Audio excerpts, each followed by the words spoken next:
Hey, what's up people of YouTube? It's me, StormChris, back at it again with another video, and today we'll be talking about Momodora Reverie Under the Moonlight, a 2D Metroidvania made by Bomb Service. And I just want to say right now before we start this video that this game has easily become one of my favorite indie titles. And another thing before we start this video is that if I sound a little nasally or like I have a stuffed nose, it's because I do, and I'm gonna ask you guys to forgive me for that. I really wanted to make this video for you guys, so here I am recording with a nasally voice, but I digress. Let's start. So, to go over the first thing about this game is the story. You play as Kaho, a priestess who is traveling to the kingdom of Karst to gain an audience with the queen in hopes of finding a cure for the corruption that has taken over the land. But upon arriving to Karst, she learns that the corruption comes from the queen herself. Determined, Kaho now seeks to destroy the queen and end the corruption, and also along the way help the citizens of Karst with any issues that they have. This game is a standard Metroidvania, so that means you'll be basically running around a whole bunch of branching pathways to find items that will help you unlock even more branching pathways.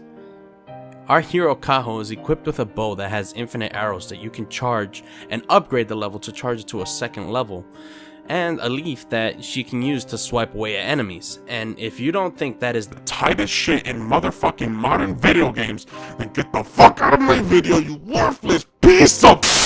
As you adventure on in your journey, you can find items that have various different effects, and you can use these items by putting them into 3 quick slots, so you can quickly use them in the middle of battle or along the way on your journey. Once you use an item though, it diminishes until you reach a checkpoint where it's restored.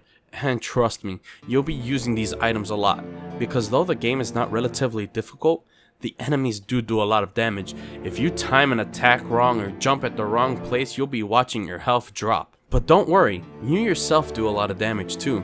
This kinda makes the combat feel a little bit shallow to me, because you can honestly just bum rush the enemies and just win, or you can just sit in the back and shoot arrows at the enemies and win. It makes me yearn for better enemy placement, or at least better AI, so it makes the common enemy more of a challenge. Now, you kinda just realized that I said the common enemy, because this game has bosses, just like any other game. But these bosses are a true testament to your skill in this game. They will test your patience, your ability to dodge, and when or where to use items, and I love that. Plus, there are extra rewards you can get if you beat the boss without getting hit. Personally, I love this feature because it gives an extra layer of challenge, and the feeling of satisfaction that I get once I beat a boss flawlessly is just the best. But if I could say one thing is that it's kind of annoying when you're trying to do this challenge to always have to go to the main menu every single time you get hit. It kind of makes me wish there was a quick little reset button, but it's just nitpicking. Moving on, you know what else is pretty satisfying in this game? The game itself. I mean, look at this game. It has some pretty beautiful pixel graphics. The animation is so smooth and fluid. I often just find myself admiring the background or the character animations during cutscenes. Like, I think this game is really beautiful. The music in this game also really adds to the atmosphere. And what I mean by this is that the world is going through a tough time. There's corruption, everyone is suffering because of it, and that's exactly what the soundtrack makes you feel.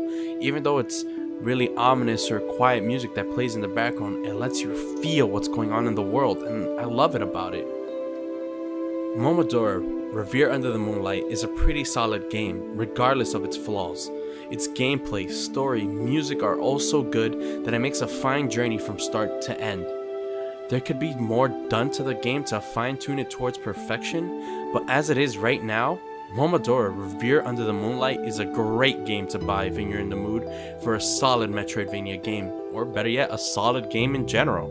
It's about $10 on Steam, so do yourself a favor and try out Momodora Reverie Under the Moonlight.